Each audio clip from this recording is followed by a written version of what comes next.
What are these for? Skidders.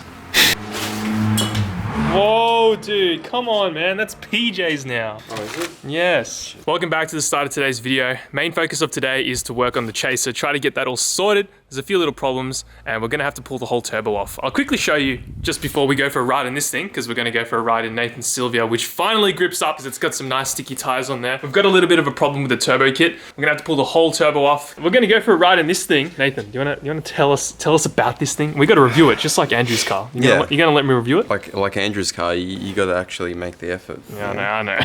Why are you both like that? Yeah, I know. I gotta start reviewing cars. I'm gonna start doing it in December though, so if you have a modified car, hit me up, Instagram, I'll review your car. Make sure it's modified there. Give us like a quick rundown on exactly what you've done to it. What I've done to it? Absolutely nothing. It's got a built motor, it's got a big turbo, it's got Shockworks suspension all around, raised C28 SLs. How much power is it making? It's making about 290 at the hubs. No, at the wheels. Maxed out 1000cc injectors on ethanol. And how does it make you feel? Decent. Does it? Yeah. Do you want more power? Yeah, I want double. Any more VCT rattle? No, thanks to Rexon Industries. RexH Custom, baby. I can't work on the car myself. I have to have like a counselor there because I get so frustrated. He's a mechanic. I'm a mechanic, but I don't like to work on my own cars. I will if I have to, but I don't like to. Oh God, is this first? Yeah, first. Oh! Ready? Oh my! Oh! Holy shit! Bro, it feels way faster. It feels stable. It feels stable. Dead hooked in first. Dude, it feels stable as. I know. God damn! Oh!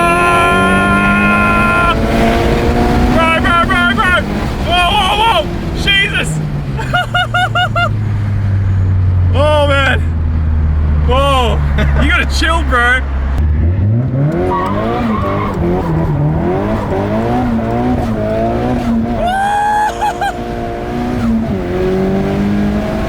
Oh! Jesus Christ! God damn! This thing was pretty f***ed, to say the least, but I'm more keen for this thing. I'm just kidding. What we're gonna do now, start pulling the turbo off. It's a relatively simple process because I've done this before. Just a bunch of 10 mils and should be pretty simple. I'm just gonna chuck up a time lapse.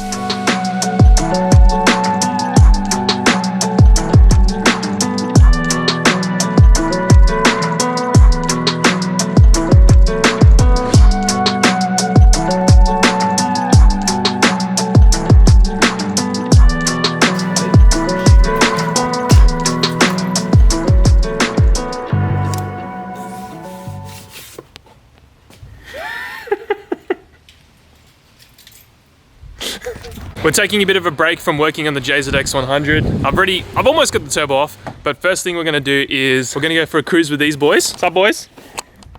And Nathan's gonna feel the 3.45 diff in the AU. AU, Falcon, and Audi R8. No worry. I wonder if we're gonna get, is that an AU?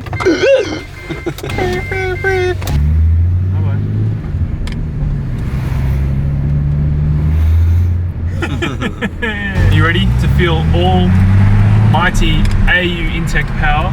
Yep. This is second. Like, it goes alright. There's too many cars. Just give it a little hit.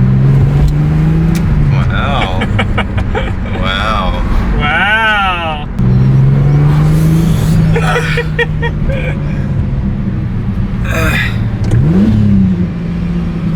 Trap second. Oh, spinning! It's just spinning. I reckon that was a single. We're now filling up the Hungry Girl with nothing but the best premium unleaded 91. Yeah, Mango Magic, please. There we go. Bang, bang. Only the best for the AU. What's it like cruising next to an AU Falcon and R8? Dangerous. Dangerous? Yeah. Don't you feel sick next to an AU? Yeah. But it's dangerous. Yeah. You're a fucked driver, dude. The driving is, You see the single pegs? It was single pegging, one wheel? Yeah, well... Does the R8 do that? That's what he gets for crashing it, you know? Like, Oh, I wouldn't do that. Oh, Like, come on, man. Come on, man. Drinks on Drake. Thanks, bro. Yeah. Cheers. Fucking finally. Jacob, not Drake, dude. Jacob. Cheers, bud. My cuppy holders. You got full comp on this? Turbo kit? Yeah, bro. Insured, of course. Of Agreed course. value? Agreed value. 2 boost. Before I start going ahead and removing the dump pipe and the rest of all this turbo stuff, I'm gonna try to mark up where I'm gonna put the CAN lambda for the Link ECU in. So Link actually have their own wideband sensor for their own ECUs. So some tuners won't actually tune without that wideband. So what you need to do is install a new wideband. It uses the same sensor that I was using for the current wideband that I have, but it already comes with a new Bosch sensor. My Bosch sensor decided to just kill itself and it wasn't reading correctly. So it's probably in a really bad spot. You can see down there where the bung is, it's pretty close to the rear housing. So that's probably why it's causing a bit of issues, but this is pretty dark. Before I take the turbo off, I'm gonna mark up exactly where I want that new sensor to go. But what we've been doing is we've been installing some new wires for all the different sensors we have. So we got the Link ethanol sensor all wired up. You can see I've run this braided line all the way down through into the cabin, all ready to wire into the ECU. Pretty sick. I'm really happy and proud of my job there. And what we're doing now is just wiring up the IAT sensor that the Link ECU needs in order to run. So here's the sensor itself, and I'm currently just wiring up the plug. Just need to pin in one more wire for the signal wire, as you can see per the instructions. But I'm taking it easy. It's really fun. Just taking my time with this thing, making it perfect. And at the end of the day, it is my ultimate dream spec car. So we want to take our time and make it all pristine. The process of pinning wires is pretty crazy. I've personally never done it before up until now, but I'll try to show you as best as I can. So we've got the wire here. We need this wired into this plug. And in order to do that, it includes this really small metal piece. As you can see that? We're gonna crimp the wire in this little point. So show you this process. I'm gonna strip this wire. There you go. That's probably too much actually. So I'm gonna chop it, give it a bit of a twist. I'm looking at the viewfinder here, so see what you guys can see. There's this little metal piece that just slips on there. You just gotta make sure you got all the bits inside. We're gonna have to chop more of this off. There you go. That's that metal piece all in there. Now, I'm gonna get the crimp tool and crimp it on. There we go, all done. Give it a good tug. Looks like it's not coming out. Now what we're gonna do is go through the back of the sensor. There's an extra hole there. Just gonna stuff it in there, and we should hear a nice audible click. I love this sensor. Oh, okay, this one's not wanting to click in. Nice, good job Rex. Managed to click it in. It didn't make a very satisfying click, but I know that it's in there because I felt something. Just gonna push this weather stuff on there so no water gets in the sensor. Now you can see those two little metal prongs here. I'll try to focus it. There's two little metal prongs just chilling out like that. There's this like space thing, and I think this locks it all into place. As you can see, not your easiest thing to do. Did it off camera, but I managed to slip it in. But this is the connector all done. So this is our intake air temp sensor. Next day now, we're gonna start removing the rest of the turbo. Just gonna be a bit careful because there's obviously oil and coolant leads. So we're gonna have to bung some of them. We're gonna have to plug some of them up so we don't have coolant going everywhere. Let's begin. Looking good, baby.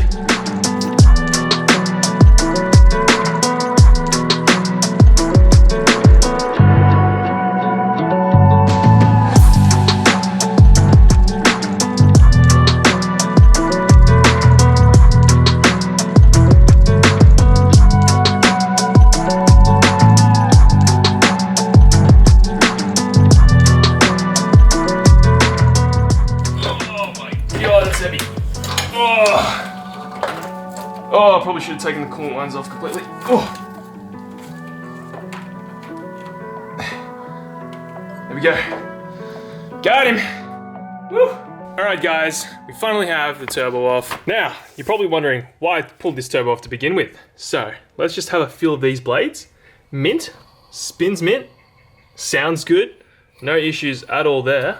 Looks sick. But the only problem here is the lines. So you can see the lines, there are a little bit crusty there. This is the really bad line right here. Don't know if the camera is gonna even focus, but there you go. This line's pretty mangled and it's all melted. And what's surprising as well is these lines are very far away from the rear housing. Like there is a good, I don't know, 3 fingers worth of length between the line and the hot side. I opted to go with the cheap sort of fitting and line when I got PJ's turbo kit, and I didn't end up putting any heat shielding around it, so that is why this has occurred. So good lesson learned by me.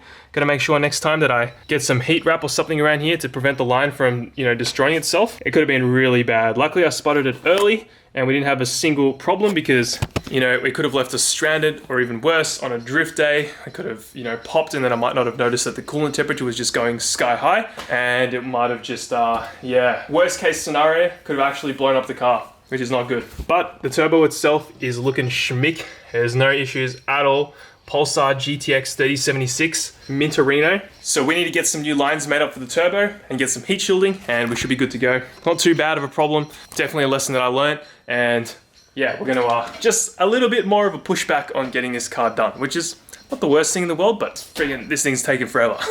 Here's a quick look at the dump as well. You can see where we had the O2. It's very close to the, my hand was sort of in the way there, but you can see where the O2 is, and it's really close to the standard O2, so the narrow band, there's the wide band, and I think that's what's causing some sort of interference, and it's causing my sensor to go out. Anyway, what we're gonna do is, I don't think I'll even install a bung on the downpipe. What I'm gonna do is probably put it further down the exhaust so we have no issues at all. In the instructions for installing the cam lambda for the Link ECU, it says to install the wide band about 1 meter away from the rear housing. So we're probably just gonna follow that just to make sure that we don't run into this issue again where the wideband sensor just dies. I mean, I've heard that like for some people, a lot of people just replace them like every year and all that, but I don't have to spend $100 every 6 months to a year replacing an O2 when I can just solve the problem pretty easily. So keen to wire up everything, but we still got ages to go. Anyway, I think we're going to call it there. Thank you guys so much for watching today's video. Hope you enjoyed me reacting to Nathan's S15. That thing's a beast. We'll see what it's like compared to this thing when we get it back on the road. Thank you guys so much for watching. If you want to see more Chasers content and AU content, let me know. Peace out. Catch you later. Love you all. Oh my God!